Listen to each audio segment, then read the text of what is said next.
Hola community, welcome to Blender Today Live episode 200 and a lot. A lot is actually what we're going to see today. We skipped last week. I didn't do the live stream last week because I thought there might be not that many big things, and also I could have more time to work on other areas of Blender because making this show takes the biggest part of Mondays. But that I didn't work well because now I have way too many things. The topic of this show is Blender 4.0 is huge, and it is huge. The renders that you're gonna, like, the moment you open Blender and you press F12 to render, it's just gonna look different starting the last few weeks. There are changes in the color management, in the animation. The way you rig your characters is going to change from the last weeks. The way you access nodes, the way Eevee and cycles, it has changed in the last few weeks. I don't know, Blender's gonna be faster, and there are some user interface changes as well, some keymap changes.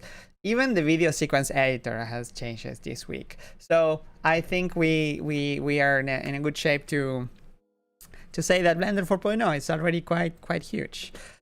Regarding community news, there's not much other than a bit of hype to start, because the Pets project, the open movie project that the team is working, the team was working on, is going to be released next week. You're gonna get another reminder next week. But yeah, it's gonna be out and about.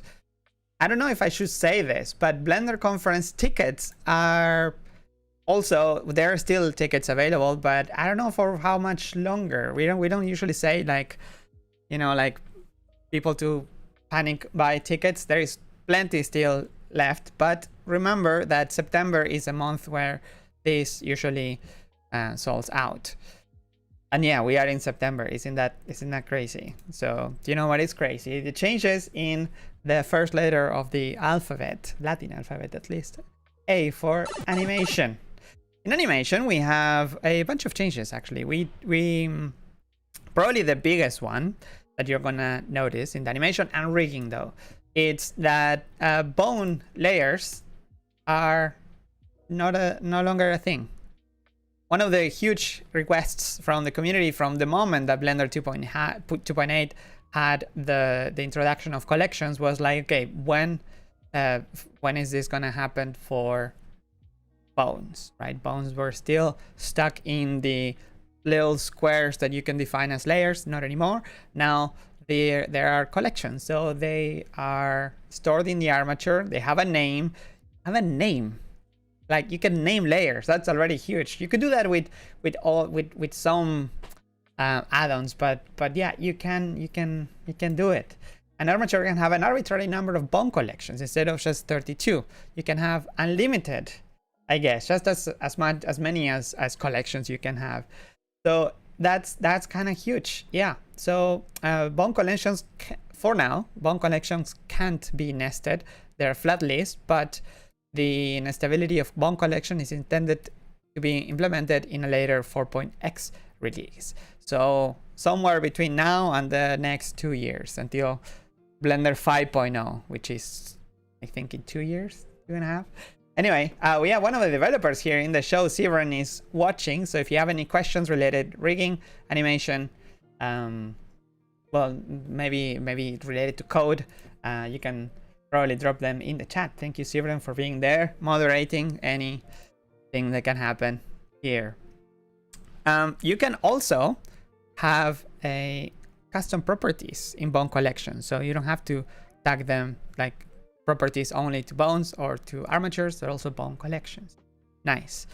The bone colors have changed. They are no longer in groups.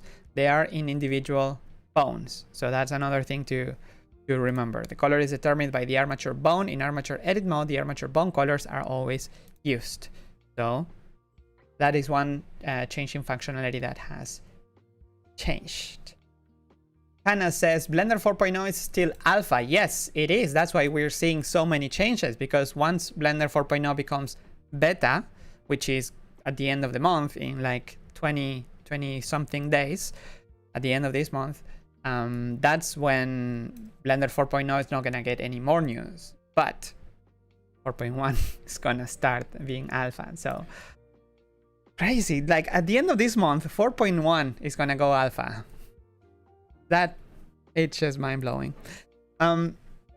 So another change related to animation is in the graph editor, there is now a tool for shear. So the shear. Yeah, if you use it for meshes that basically it slants in one way or the other, this case is the same but applied to curves.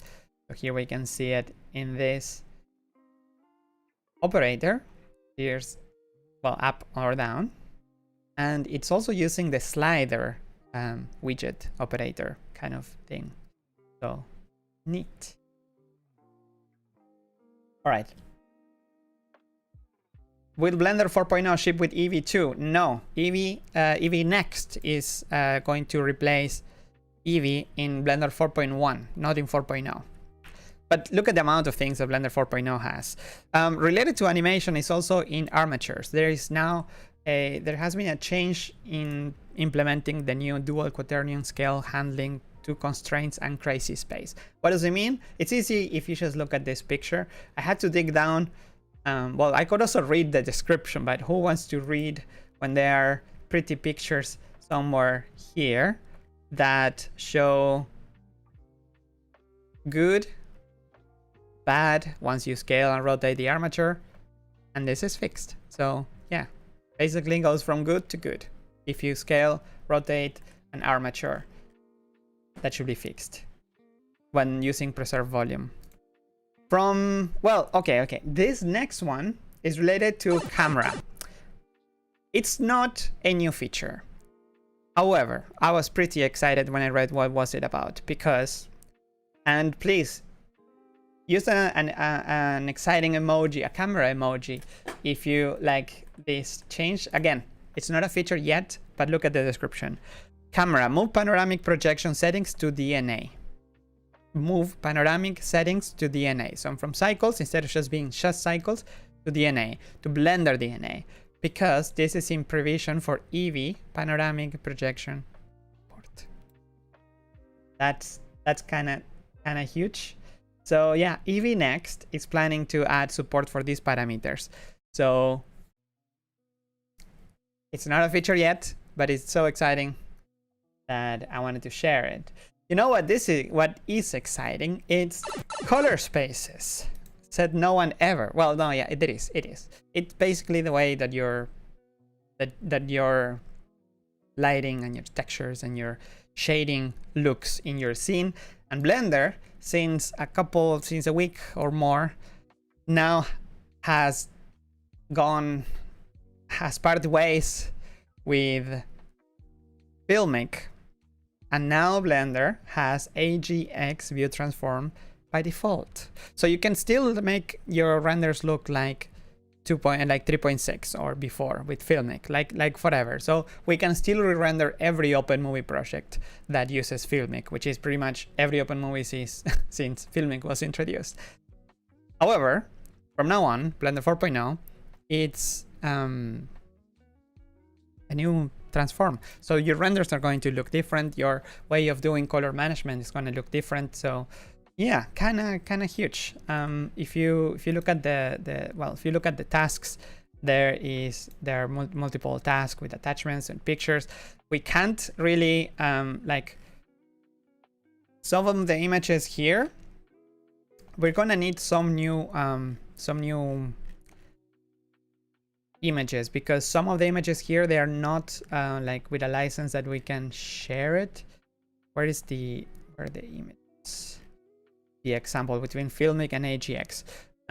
You can find, actually, yeah, there is a, if you Google Blender AGX, there's a few videos. This one, AGX color profile, it goes in detail about the steps and the difference and what does it even mean, and then the difference between one and the other. Basically, which one? There was another one with a cinema for the sample.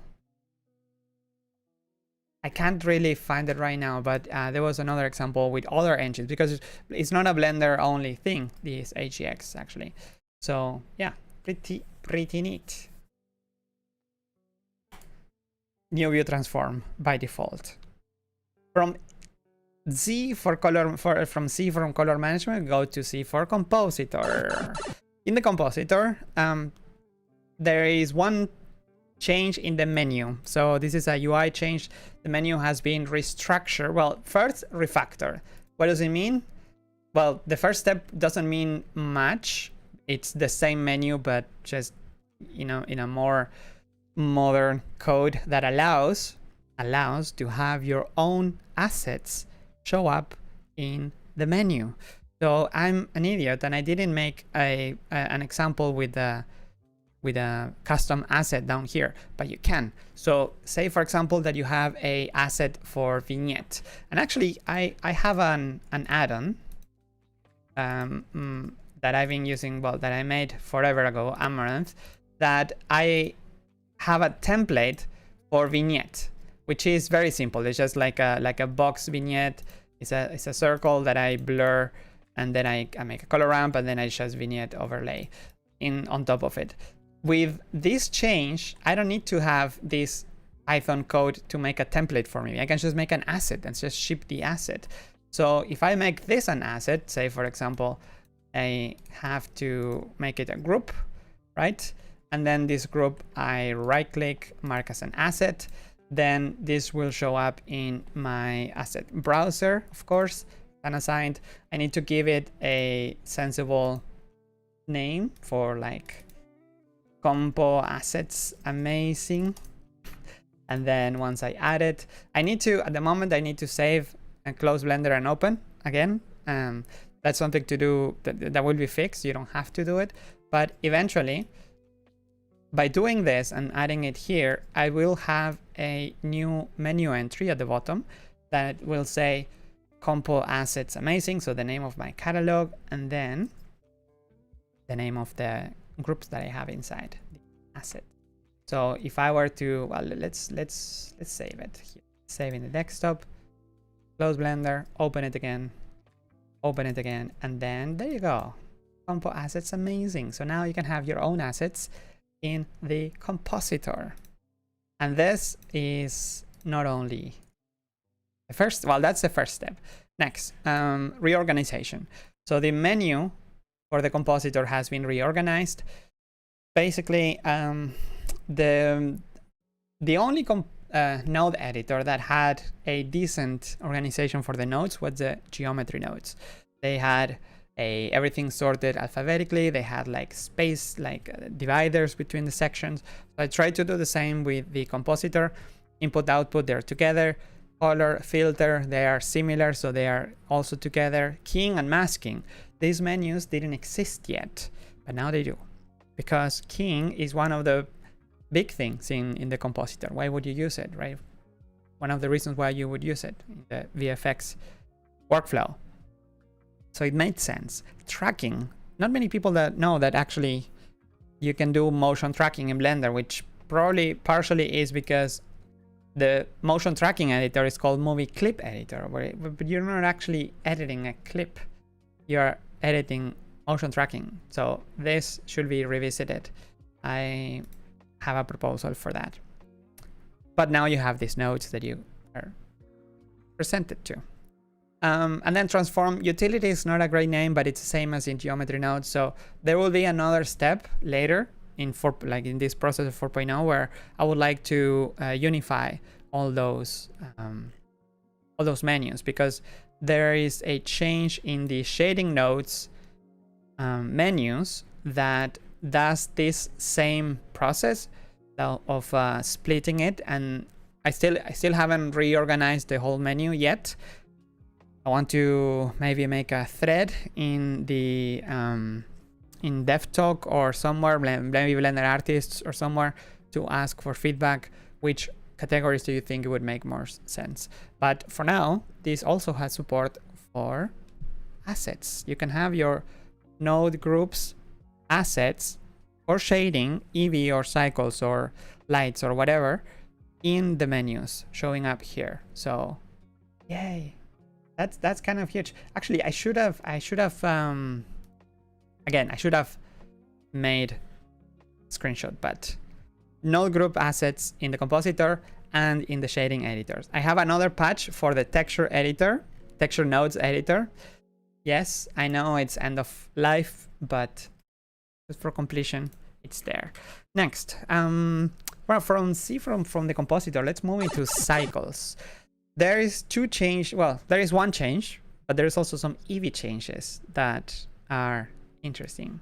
So cycles match Eevee when processing RAM camera curves. This is one of the few times where we actually see cycles changing to match Eevee, because Eevee in some things was more precise, such as the ramps curves were pretty different. I never noticed the difference, but for example, if you compare, this is a color ramp for Eevee and this is for cycles, the Eevee had one distribution and then cycles had a completely, it was even offset distribution. I never noticed this, but it can be when using a lot of constant points, maybe for PVR rendering, or no, not PVR, for NPR, non-photorealistic rendering, could be, but now they're matching. So speaking of matching in Eevee, so for Eevee, the glass shader BSDF has been changed to match cycles. So Eevee Next, we're talking Eevee Next. I think from now on you maybe understand that Eevee is not getting any more features because it's Eevee Next. When we talk with Eevee, it's Eevee Next. So yeah, basically it was broken before, but now it should be closer-ish to what cycles does. The same when there are low values of GTX distribution. It's now a bit darker, but at least they're closer together. They're still pretty different, but I mean, some things you cannot prevent. Let's see another change. The principal BSDF shader has been tweaked to be closer to cycles. And this on the left is Eevee, on the right is cycles. There are some obvious changes, like reflections don't go that far because yeah, they don't match, but look at the highlights, they do match. The fall off matches. The distortion matches, and this thing, the emission, also matches. Nice. You know what else is nice? Geometry nodes. We have a new node by Ilya, point to curves node. This new node converts groups of points into curves. Group of points are defined with the curve group ID attribute. The weight in the curve is used for sorting points of each group, and the points of the result curves propagate attributes from original points. Even the attributes get propagated. Nice. So this is how it looks. Points, curves, group ID, and weight. Neat. Thank you, Ilya, for your new node. Some user interface changes have been happening in the geometry nodes editor. The tool-specific nodes, they used to be in this is for experimental. The node group operators or tools are an experimental setting, and this has been it's an experimental. It's been added a few months back even. The nodes that belong to the tools workflow were in their own specific menu, but in the longer term it makes sense that they are in their specific areas, regions, so inputs, operations, etc. So this has been moved. So if you can't find the tools menu in the geometry nodes, this is why. Another change is there is a new socket in town. Well, basically the socket was there as an experimental setting, so this one is no longer experimental. This is the rotation socket. So it's a type of socket that looks a bit pinkish, kind of like a vector but with a different hue, and this is now used for these nodes over here. So it's a bit more clear what kind of data you're passing on. right? It's like a vector, but with its own units and its own conversions internally, so it's easier to spot. Next. Oh, a feature request that happened a few weeks ago. Somebody mentioned, can we have drag and drop for materials? Somebody asked this question, and somebody, Daybreak, went ahead and made it work. So drag and drop materials now should work. Actually, this is mentioned. This was brought to my attention and Pablo through the latest BlenderToday live stream. And then, bam, you can click drag materials from the outliner and from the material settings. If I move my face, there you go. Drag and drop. We live in the future. Next, after G comes K for keymap. Left and right click consistency improvements. This, what does it say? Fix some remaining consistency issues for selection shortcuts for both left and right click select, for grease pencil and for mesh sculpt mode. This, I'm not gonna read too much into it because there is a video coming up by Julian where he's gonna highlight this for the wiki and for the release notes in the future.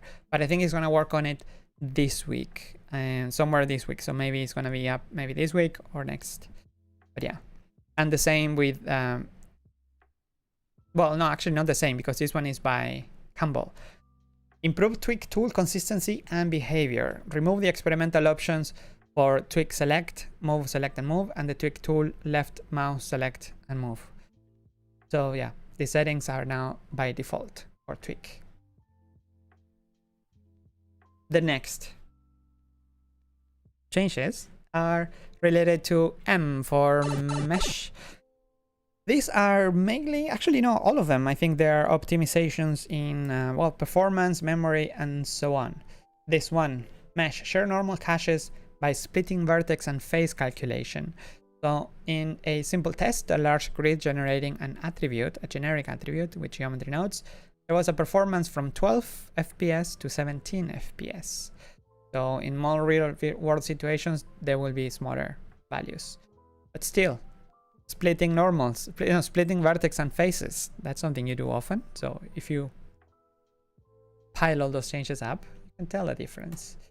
Mesh, parallelize vertex and edge corner topology map creation. These parallelizations changes are usually the ones that have most impact if you have a beefy computer with multi-threading, with like a bunch of cores. The performance improvement depends on the number of cores, CPU caches, memory bandwidth, single thread performance, and mesh topology. In our tests, performance improved by 3 to 4.5 times faster for large grid-like meshes. Nice. Split edges. Splitting edges is now much faster. This one is quite big. So there is a new split edges code, and this has been this will be used internally to split like normals, auto normals, or auto smooth normals. So this kind of big because many people use the auto smooth normals, and it's huge. How much faster? Well, between 4 and 5 times faster. Most of these changes, depending on the selection, how many vertices you have selected. These tests were performed on a very beefy computer, as a Ryzen 7950X, but still this should benefit from parallelization, so any multi-thread, multi-core CPU should benefit. Cache topology maps. Again, this is related to the other change that I mentioned, and it could bring a performance improvement where meshes and topology maps don't have to be rebuilt every time that they are used. In this case, for example, the frames per second with a large mesh using the corners of vertex node went from 1.8 to 2.3 FPS. Little but significant improvement. Same with subdivision. Now subdivision in Blender should use a bit less memory, around 16 megs or 1 million quads. Less memory. So less memory is usually makes everything faster. Node editor. Kinda huge. Kind of huge. Have you ever seen in geometry people making geometry nodes modifiers that are like so tall that they don't even fit in this screen or any screen because they're just huge?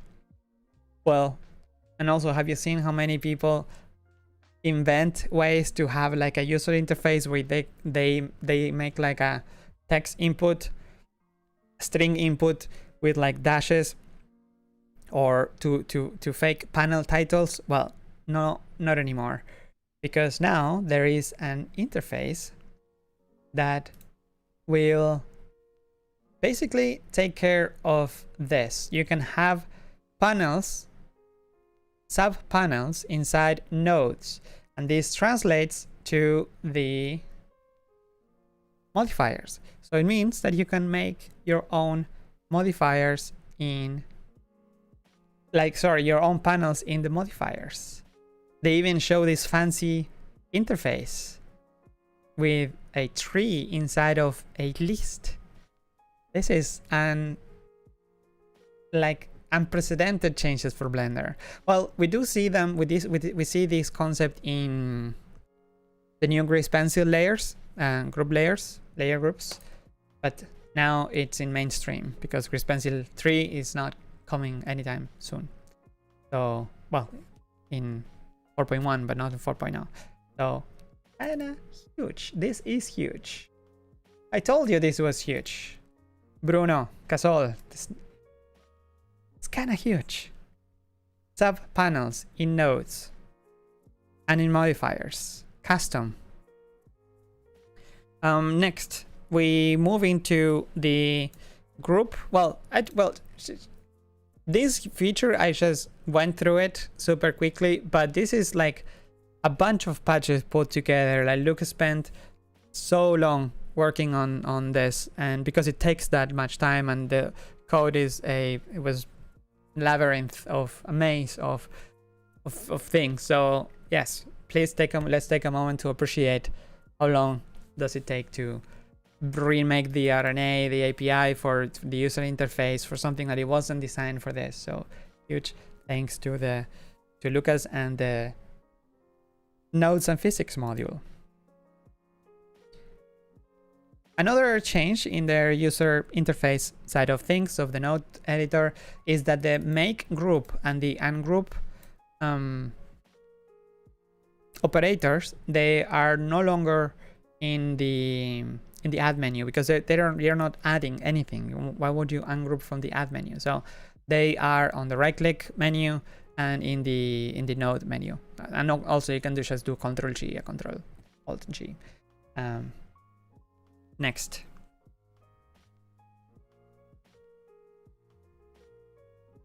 Oh, this one is for usability. It's pretty great, by Ludwig.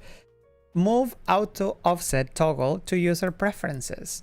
Blender's node editor, you know, when you for example, when you add a color or whatever, you add a node in between two nodes and there's not enough room, that it makes space for this. Like when you, well, this thing, it used to be a setting per editor that you could set in the view menu. And that didn't make much sense, because why would you have it in one editor and one not in other? That really is a bit of a workflow, a feature. That's something that you either really like or don't like the straight lines in here. Or so this change has been moved into the user preferences in interface. No, it's in editing, node editor, auto offset, right here. There is a setting also for the margin if you ever felt that the values were too much or too little. Next, the node editor now has Oh, well, speaking of the auto offset, actually, when you are moving something, the value for toggling if to know if the auto attach or not was on and off, it wouldn't show. Basically, it will tell you like, yeah, you can press Alt to auto attach or not. What is auto attach? It's a new feature also coming to Blender 4.0, which you can, by default, when you drag a node, it links to whatever it's underneath. But you can also press Alt, hold Alt to place the node without actually having to connect it to anything. Say you want it here, and by default Blender tries to be smart and connected. So, yep. Next. All right, another change that I think it spawned from something we talked about here on Blender Today, which is that Voronoi noise had some issues. Fixed the Voronoi noise when linearity is 0.0. So let me see if I can find a picture. There used to be... no, there is only on the blend files. But basically, it now works. There were discontinuities when the value was 0.0 compared to 0.01. There was a huge difference. But I think I've seen another patch related to this regarding the noise types available. But anyway, that is coming. For Python API, you can now compile Blender with support for Python 3.12, which is still not stable release, I understand, but you can already compile Blender for it. Well, let's move into S for snapping. This one will make happy a lot of people because the snapping tools, different snap types, now are going to have a different symbol showing which type of snapping is going to happen. So if you're in a vertex, it's going to show with a circle. On a face, it shows with the little indicator up there. If you're in a corner or an angle, it shows with that drawing, and it actually makes quite a lot of sense. This is edge, for example. These two lines is the edge.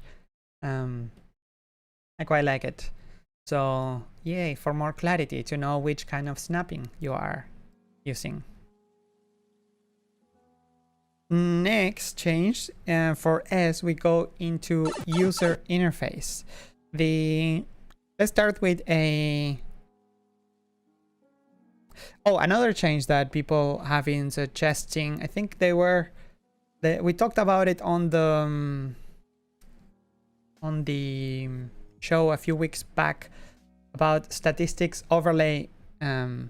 They were showing, I ask you, what do you think about having the values also display the active object? So basically, when you have multiple objects selected, they will show the information not only for the active object but for all the objects compared to the total. So you see, I select multiple objects. Let me do it because I don't like GIFs.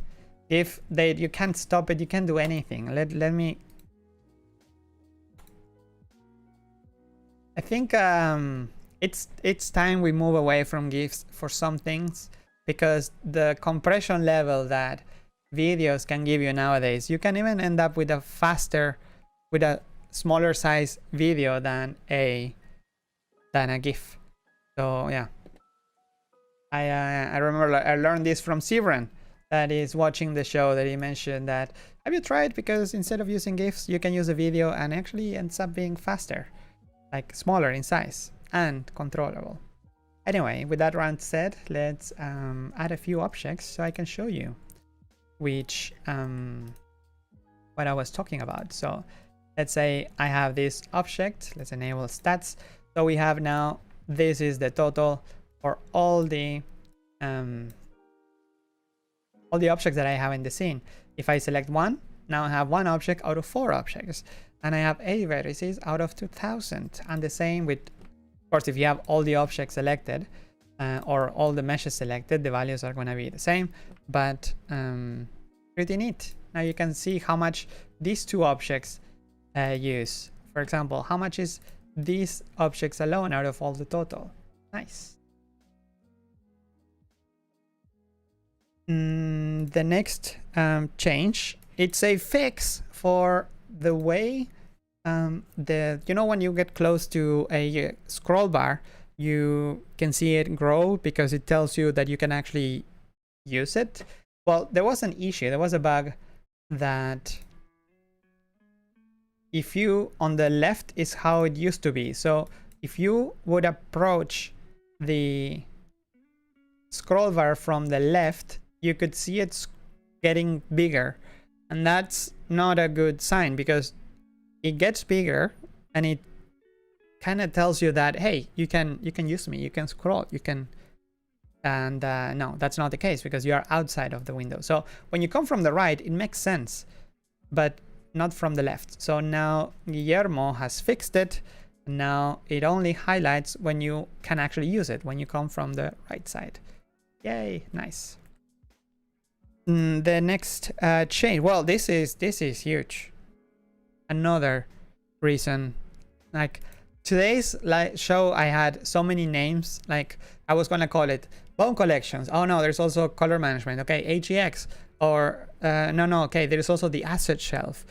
Well, this is one of the big names.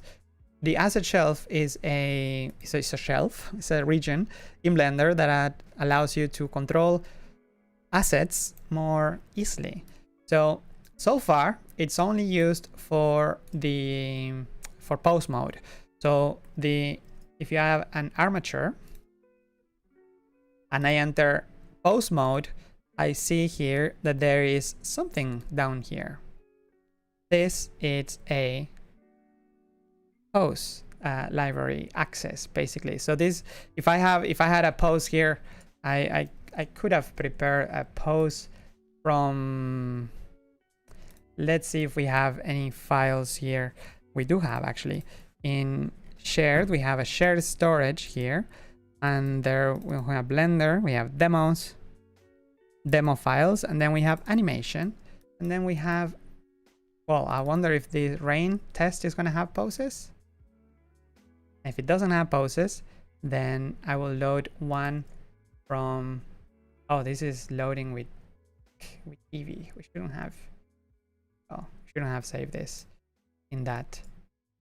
There's no poses, but then the one from the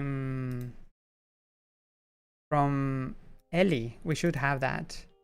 I said bundle, that's not Ellie animation. Ellie animation must have one. This one. There you go. Look at this, beautiful. And I'm allowing execution, which is running the whole thing again. Oh, and I also have, yeah, my face is covering the render. We shouldn't do this. There you go. Or maybe there should be an option, the same way that there is load UI, but not load render. Basically, yeah. So if you try to access the pose library, now it's going to get this ugly message that maybe we can change, that it says the pose library moved. Pose assets are now available in the asset shelf. So now you can toggle it. And this could be just a checkpoint. This doesn't need to be a drop down, because actually you can also toggle it on and off with the view menu, asset shelf.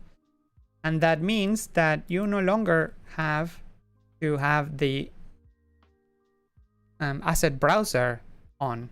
You can simply double click or click drag if you want to apply a pose or not. So say, let's see, I can click drag a pose directly from here.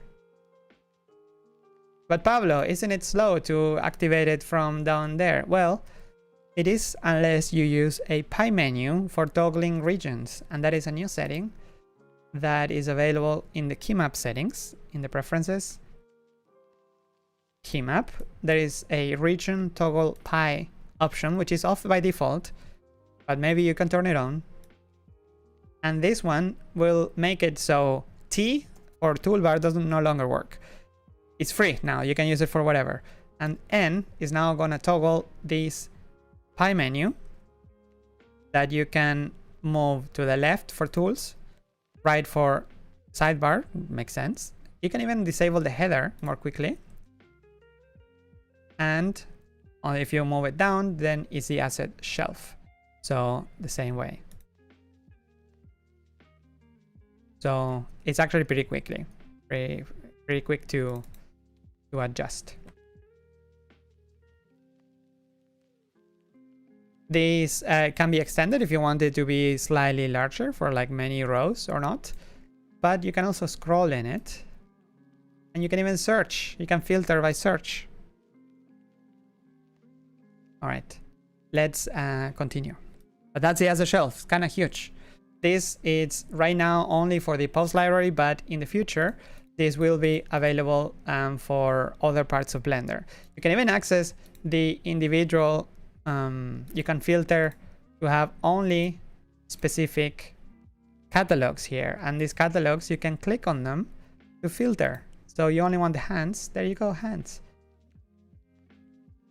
This is basically like enabling each catalog as a tab. So you can have different tabs, for example, for many characters. This one is Ellie, but you could have one for another character or just general ones.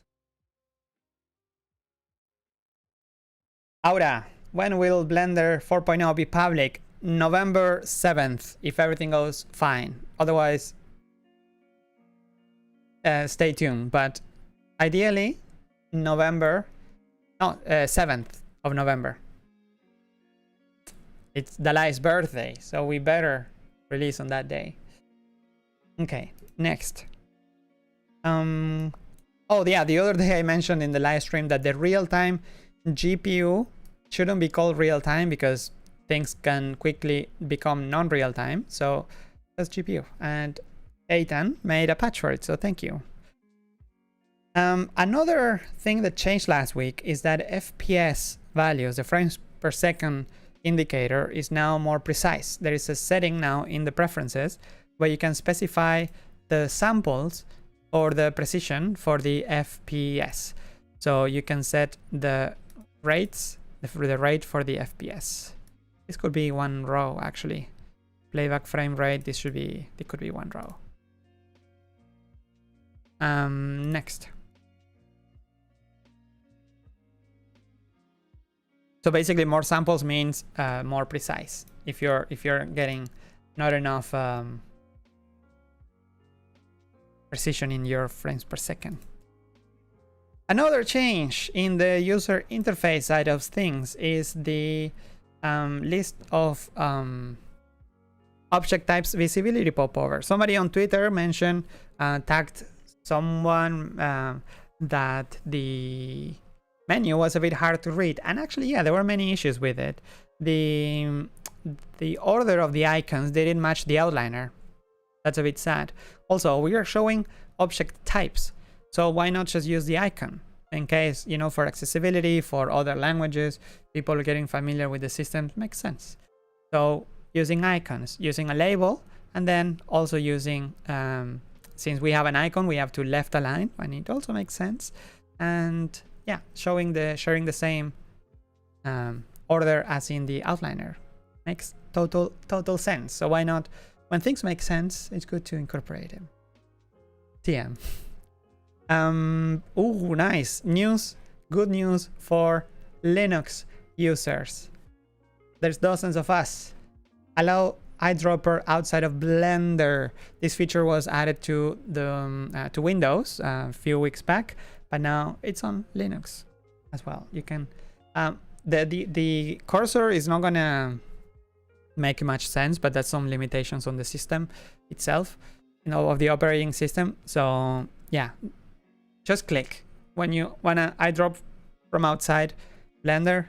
Just click, it will work. It's just the icon might not be very wouldn't tell you much. Node grid adjustments for line width. Have line width change the node grid point size for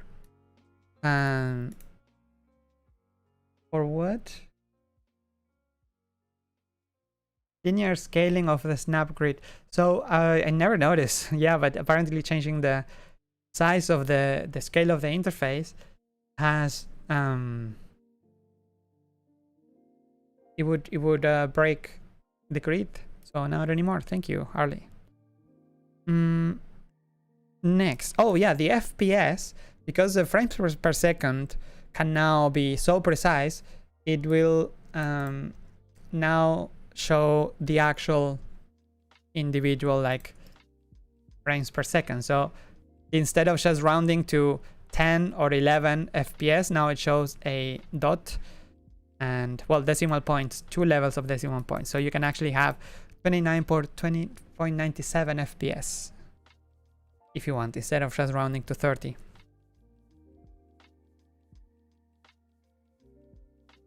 Speaking of the viewport, another big change. The Fresnel effect on edit mode it now can be disabled. There is a, well, it has been disabled by default, but it's also now available as a setting, so you can turn it on or off. So let's see, what is the Fresnel effect? Well, the Fresnel effect is this, basically, that you have a dimmer wire in the center, but more or darker around the sides, like brighter on the sides. Why is this useful? Well, because you can read the volume of the figure more easily. However, in object mode it is great. In edit mode it means that the wires are dimmer, so there is less contrast, so it can lead to eye fatigue, like I have now because I forgot to get my glasses. That's why. Nice. If you are you don't see well, maybe check that you have your glasses, and if you are thirsty, have a drink. So in edit mode this was not great, and now this has been disabled.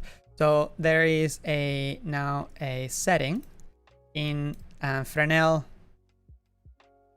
in the viewport settings that you can toggle on or off. So on, it shows how it used to be, so you see this effect, you can see the volume a bit better, but without it you can actually see full color. So that's the main difference. Should we have this setting for object mode or not? That's for another discussion, but for edit mode it makes sense, especially when you draw, like when you use it on top of the mesh. You want to tell this together with the option, which is another patch, hasn't landed yet, but the idea is to get rid of the edges highlight, because, well, to get rid of by having it always on. But that's for another patch.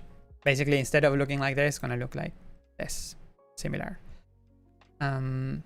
Next, the next change.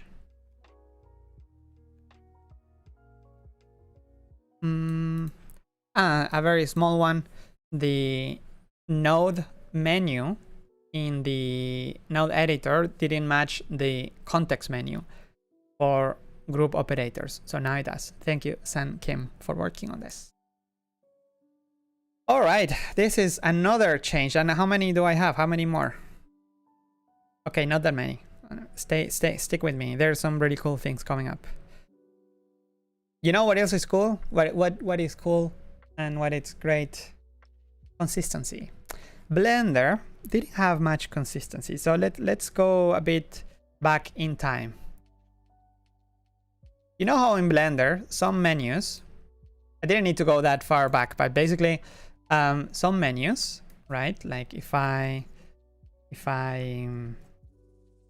open the settings and let's make the UI bigger.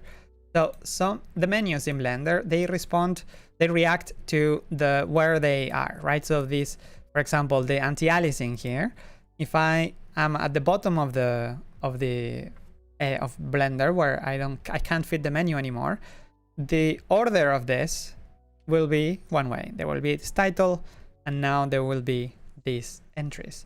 If I have space though, the order of the menu flips completely. The title is at the bottom, so yeah, it's useful, but maybe not so much because it's something you read after if you go up to bottom. And also the order is different. Now box is at the top, but before it used to be at the bottom. It makes sense in a way because it means that it's always the closest entry. So you always know that the first one after the button or second or third one, it's always going to be that entry. But in a way, it also breaks your muscle memory because you don't know it's a different order. That is no longer the case.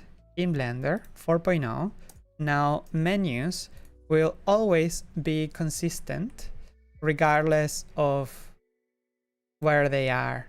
So transform pivot point shows this order, title is on the top, and if I move it to the bottom, the same, the title is always on the top and the order is always the same. Consistent ordering for menus, it's a thing. The main problem with Blender, I mean, it's, yes, you lose some travel, right? The closest option is no longer always the same. However, it's inconsistent because Blender had that feature, but it would only work in some menus, like these menus. It wouldn't work on these menus. It wouldn't work on popovers. It wouldn't work on this kind of menu. So the node editor didn't flip order. It was always the same. So that's very inconsistent. So for the sake of consistency, now all menus are always going to look the same, which is great. And also, there was an issue in Blender 3.6, well, everywhere, that is related to this patch. Actually, it's part of the same patch. That sometimes you will have titles twice, you know, like render engine and then engine. Render engine, engine. And that for like everything. Every drop down would be like twice. Like tile size, always. So annoying. And if you have it, yeah, if there was no room, also it would be on the top, tile size. That is no longer the case. Now the menus are smart. They will show up only when needed. In this case, render engine already has a label. I don't need that label. So that is no longer showing. And you know what is showing? Could you tell the difference here? Do you see something special? The color has changed for these entries. When I hover is gray, and there is something that is blue. What does it mean? It's the active item. No longer you have to remember which setting is on. Now you can... Well, okay, no, I should do it in the menus that work. There is a few menus that doesn't work, that is being worked on, but which editor I'm in? Now you can know. Oh, this is a graph editor. Python, there you go. Here, this is highlighted. So usability, accessibility changes all over the world, all over the place. Which modem on here? It's gonna be highlighted. It's so nice. So nice. Usability. Where it doesn't work? Well, it doesn't work in a few places. For example, these menus with the surface, for example, the principal BSDF is not highlighted. That has to be investigated. But the team is aware of this. And in the case of materials, for example, the highlight is in gray instead of blue. That also is inconsistent, but I think that can be worked and improved over time. I think it's much better to just have this feature for the big majority of menus that Blender has everywhere that will make things more clear. Yay for clarity. What else?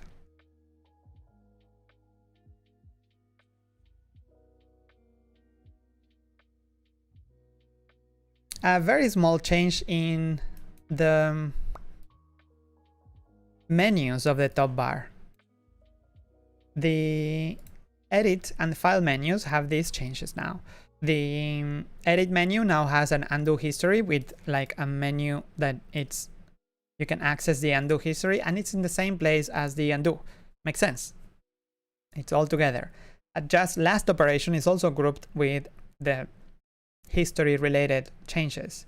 And the help menu no longer shows icons for everything, so less noisy. Nice. Small detail, and the order of some items have been restructured.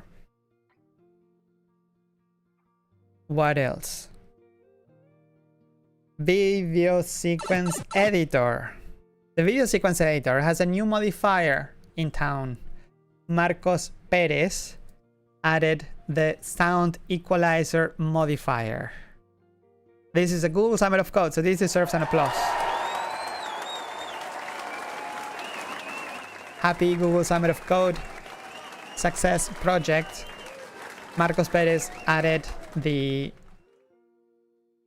let me find a picture of it, the equalizer for the video sequence editor. It's a new strip modifier, so yay, nice for sound. Haven't used it myself, so I don't know much, but all the links for this are in the description and in the link that I just linked somewhere. In the description of the video. The next change, it's related to the viewport. In the viewport, now you can enable wireframe for all shading modes, not only for wireframe mode. So what does it mean? It means it's easier to just see it here at a glance. So let's say I'm here in the, let's have a few objects. Let's apply visual geometry and move it around. So I have these two objects. I want to enable wireframes for all of them, right? Cool, nice. Well, in wireframe mode, you have an option in shading that allows you to set the wire color to the object. So you can have specific object colors. For example, in the viewport display, you can set this one to be a different color, which is great, right? This is amazing. And you can also set it to random colors. So if you have a bunch of these objects, you can have it all use a different wireframe color. This was limited to wireframe until last week. Now you can actually access from all the modes. So you can set in solid mode, you can set the wireframe to be the theme, object, or random, while you are in solid, or when you are in everywhere. If you are even in the render preview mode, if you are in render mode, it should always work. It should also work with the wireframe and the opacity. So you can have your cycles render with a random color overlay that you can control the opacity with. Isn't that amazing? Of course, this is only for object mode. In edit mode, you have your own color that you set up. That it's kinda huge. Nice. Thank you, Gilberto Rodriguez, also for your patience, because this is part of many patches that were related to wireframe, the Fresnel, and the all the other modes, all the other patches that I talked about today. And last but not least, I think it's the last topic for today, workbench. If you go to the experimental, you're gonna notice that there is an experimental that is missing here. Workbench. There is no workbench because the workbench is now no longer experimental. It's in Blender. Workbench next. So yay for that. Another congratulations. One of the next projects is here. So that concludes the show for today. Woof, that was a lot to cover. I said it was gonna be huge, and it actually is kind of huge. So I hope I didn't clickbait too much into this. How has it been this week for you? By the way, it's the Mario going into the pipe sound. Yes, it is. What's new in Workbench next? Well, you can read the details on here in the project. It's related to this pull request, which is related to the project, but it's mainly just updating it to the latest, right? To be compatible with Eevee next, with overlay next, all the nexts, basically. The version of the Workbench and the version of Eevee that Blender has at the moment in the stable release, it's the first, basically. It was the first experiment to have these new drawing modes in Blender. Remember, in 2.7, Blender used to have the solid mode, but nothing more than that wireframe solid, and it was just render. So those have been split into different renderers, and they have been upgraded. All right, maybe I can do a few messages, just not to. What time is it though? Ah, shit. It's already. All right, let's do five questions. Let's try to do 5 questions. Let's start with the ones from the top. TC8 says, "Hi Pablo, thank you for the Blender Today live streams. I come from another 3D software and have been working on Blender for some time now. I don't regret my decision to switch to Blender yet." Well, the good thing is, if you regret, you can always go back. Blender will always be there for you. But there are some little things that seem a bit unhandy to me. One of the things I struggle with the most is that I can't sort the elements in the outliner to a custom order, like you already can do with the collections. I read somewhere that the outliner is being rewritten at the moment, but there is new features coming to the outliner. Thing is, the developer, this was there was a patch actually to add custom sorting for objects, and the only showstopper was that you could sort objects, but you couldn't sort bones, and that could mess up things. And unfortunately, that was the whole showstopper, as far as I know. It's a pity though. I would have preferred to have sorting for all objects, just not bones, and maybe then tackle bones. But now every other part of Blender is missing on this amazing feature. So maybe Sivren, that you are in the chat, do you think that now there is bone collections, will there be less of an issue to implement sorting of bones in the outliner? If not, or if there is still an issue, or it can be open a can of worms, maybe we should consider adding the feature for all other modes, just not for bones.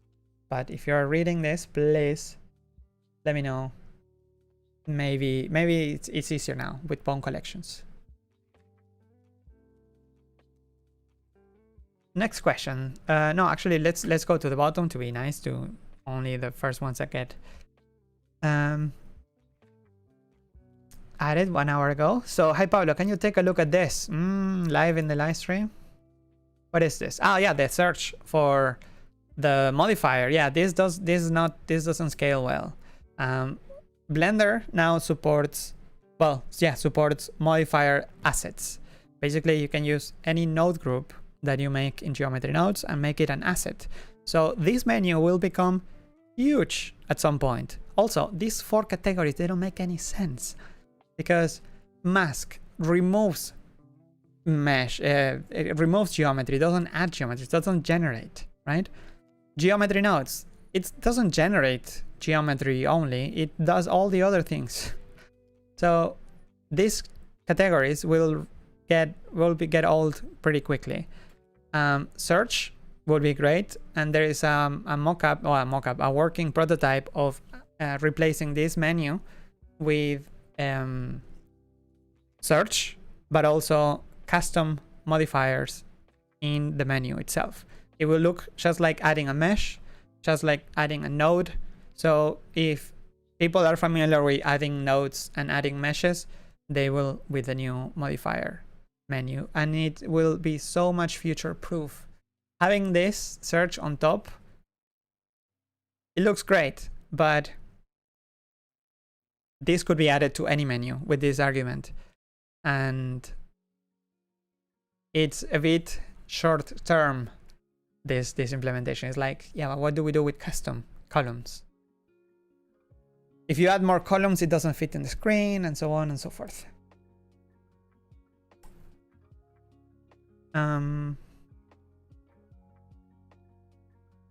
Next. So that was 1, 2, 3. Hi Pablo, this might be the first time I ever caught the live show. Last year there was a Google Summit of Codes of body simulations using extended position dynamics. There seems to be some talk about this on the dev forum, but I feel it has been difficult to find an authoritative answer regarding the progress. Could we ever expect this to replace the current bullet library? I'm sorry, I'm not knowledgeable enough in this area to know or even why this was stopped, because being physics, this could fit as a very specific project, but I'm not familiar with it enough, sorry. Maybe you can ask in the dev forums. And next question, the last one. Hola Pablo. No, this is the fourth one. Saludos desde Madrid. Hi Madrid. I've seen that node operators are in experimental, and I was wondering if the team will include a few examples inside Blender, like they did with the hair nodes. They could be really useful to retop or scatter objects with the freehand curves to expand the filters. I don't know actually. I can ask them, but the best thing is to make your own and contribute, because the ones for the hair nodes were developed by both people here at the studio, but also the community. So it really helps that the community jumps in and says, hey, I have these tools, these node group operators, and they can be used as a template or as an example to come built in Blender. All right, the last one. Why is the selection mode inconsistent between the different areas of Blender? For example, selection in liner for picking shortest path is shift. On the other hand, with mesh editing is control. Can Blender use by default shift and control? I don't know a right answer to this, like a quick answer to this, but I agree that they should be unified. Absolutely. Maybe now is the right time. I need to ask, maybe Julian knows, he's familiar more with the map. Maybe it was already changed. I'll let you know next episode. And with that, I say goodbye to, well, okay, we have an answer by Siren saying related to the sorting of the collections of bones. I don't know what the current limitation is or why bones are so blocking for sorting other stuff. Well, the thing is, if you sort objects in Blender, it's fine. You're sorting the position and it doesn't affect anything. But in a bone, in an armature, the sorting might have influence of other, you know, I don't know exactly what, but the way you sort things maybe has an implication. I don't know. If it doesn't, then we should add sorting, I think. Just like you can do with collections. So maybe something for community member to play with if you are familiar with the outliner. All right. Time to wrap it up. So we made it. It's 4th of September. Next week is the 11th. And then one after is the 18th, which is the Independence Day for Chile. So what do you say that we meet? Jeez, I need to get a haircut. What do you say I get a haircut and we meet for Chile's Independence Day on the 18th? So we skip next week because of the low-ish amount of features. I kind of like the way it was done today. It was just like a feature one after the other, a full hour of features. So I think I like that. Let's skip next episode, 11th, and celebrate on the 18th that we are gonna be 1 week away of beta of 4.0. So there will be some things to see, and then the one after on the 2nd of October will be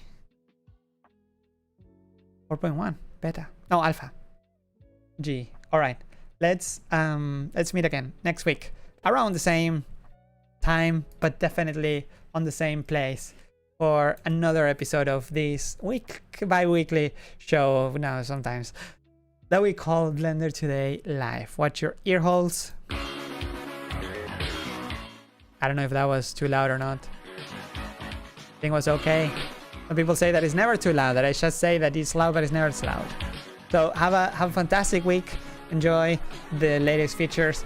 Re-render your scenes. I'm tempted. Actually, I already did re-render some of my past works. I want to see how they look with AGX and with a new color space instead of Filmic.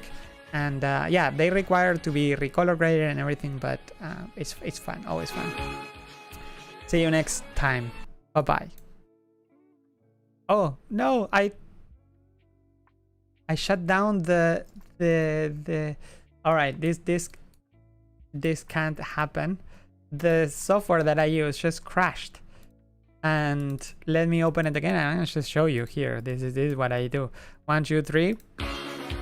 There you go. Now, all right, have a great week. Bye. If this doesn't crash on me, see ya next time. Bye.